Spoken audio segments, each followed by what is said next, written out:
Hi అండి, welcome to Suni's cooking world. ఈరోజు అయితే మసాలా వడలు ఎలా చేసుకోవాలో చూపిస్తాను. చాలా రుచిగా ఉంటాయి.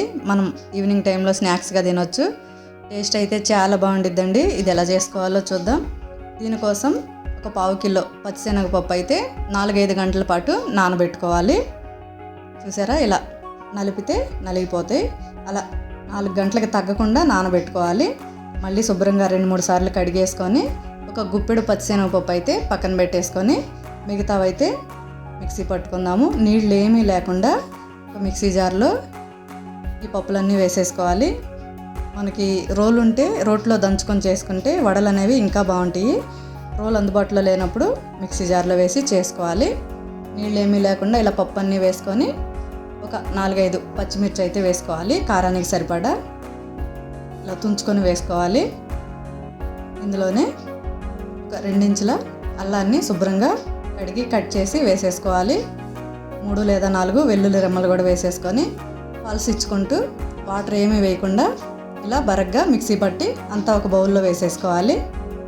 పచ్చిమిర్చి అలాగే సన్నగా కట్ చేసి వేస్తే పిల్లలు తీసి పక్కన పెట్టేస్తారనేసి నేను మిక్సీ పట్టాను. మీరు సన్నగా కట్ చేసుకొని అయినా వేసుకోవచ్చు, ఎలా కావాలంటే అలా వేసేసుకోవచ్చు. ఇలా అంతా ఒక బౌల్లో వేసుకున్న తర్వాత సన్నగా కట్ చేసి పెట్టుకున్న ఒక ఉల్లిపాయ వేసేసుకోవాలి. 4-5 రెమ్మలు కరివేపాకు కడిగి కట్ చేసుకొని అది కూడా వేసేసుకోవాలి. ఒక గుప్పెడు పుదీనా కూడా కట్ చేసి వేసుకోవాలి. ఒక గుప్పెడు కొత్తిమీర కూడా వేసేసుకోవాలి. ముందుగా మనం తీసి పక్కన పెట్టుకున్న ఒక గుప్పెడు పచ్చిశనగపప్పు ఉన్నాయి కదా, అవి కూడా వేసేసుకోవాలి. వడలు క్రిస్పీగా రావటం కోసం 1 టేబుల్ స్పూన్ అంతా బియ్య పిండి కూడా వేసేసుకోవాలి. ఇందులో రుచికి సరిపడా సాల్ట్ వేసేసుకోవాలి. 1/2 స్పూన్ వరకు గరం మసాలా వేసుకోవాలి. 1/2 స్పూన్ జీలకర్ర వేసుకోండి, ఆ క్లిప్ అనేది మిస్ అయింది.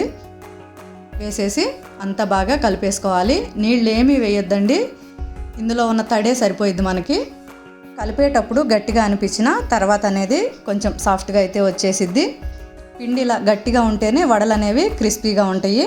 ఇలా అంతా కలిపేసుకొని పక్కన పెట్టేసుకోవాలి. ఇప్పుడైతే స్టవ్ ఆన్ చేసుకొని కడాయి పెట్టుకొని డీప్ ఫ్రైకి సరిపడా ఆయిల్ పోసుకోవాలి.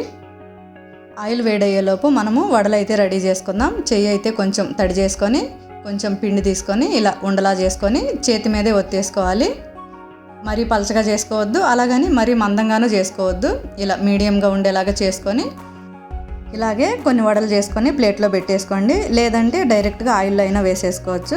ఆయిల్ అయితే బాగా వేడైన తర్వాత మనం చేసి పెట్టుకున్న వడలు అయితే ఒక్కొక్కటిగా వేసుకోవాలి. నేనైతే డైరెక్ట్గా చేతి మీద చేసి వేసేస్తున్నాను. మీకు ఎలా వీలుగా ఉంటే అలా చేసుకోండి. ఎక్కువ అయితే వేయొద్దు. మనం పోసుకున్న ఆయిల్కి సరిపడా వడలు అయితే వేసుకోవాలి. ఎక్కువ వేసుకున్నా సరే సరిగ్గా వేగవండి.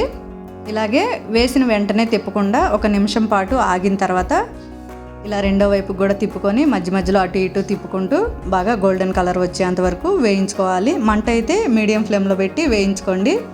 హై ఫ్లేమ్లో ఉంటే ఎర్రగా వచ్చేస్తాయి, లోపల అనేది పచ్చి పచ్చిగా ఉండిద్ది. ఇలా అన్ని వైపులా మంచి కలర్ వచ్చేంత వరకు వేయించుకోవాలి. చూసారా, ఇలా క్రిస్పీగా వేయించుకున్న తర్వాత ఇవన్నీ తీసేసుకొని వేరే ప్లేట్లో వేసేసుకోవాలి. ఒక బౌల్లో టిష్యూ పేపర్ వేసుకొని వేసేసుకుంటే ఎక్స్ట్రా ఆయిల్ ఏమైనా ఉంటే పోతుంది. ఇలాగే మిగతా వడలన్నీ చేసేసుకోవాలి. ఈ వడలు కొబ్బరి చట్నీ, పల్లీ చట్నీతో తినొచ్చు, లేదంటే అలా ఒట్టియే తినేసేయచ్చు. పిల్లలైతే టమాటా కెచప్తో అయితే ఇష్టంగా తింటారు. మా పిల్లలైతే టమాటా కెచప్తో తింటారు, మేమైతే ఒట్టియే తినేస్తాము. నేనైతే ఇవన్నీ వేయించిన తర్వాత పచ్చిమిర్చి వేయించాను. వడలు తినేటప్పుడు మధ్య మధ్యలో ఈ పచ్చిమిర్చితో తింటుంటే టేస్ట్ అయితే చాలా బాగుంటాయి. ఇక చట్నీ అయితే అవసరం ఉండదు. అంతే అండి, మసాలా వడలు అయితే రెడీ అయిపోయినాయి. చాలా రుచిగా ఉంటాయి. ఈసారి మీరు వడలు చేసేటప్పుడు ఒకసారి అయితే ఇలా చేయండి. మీకు ఎలా వచ్చినాయో నాకైతే కమెంట్ చేసి చెప్పండి. ఈ వీడియో నచ్చితే సునీస్ కుకింగ్ వరల్డ్ ఛానల్ని లైక్ చేయండి, షేర్ చేయండి, సబ్స్క్రైబ్ చేయండి.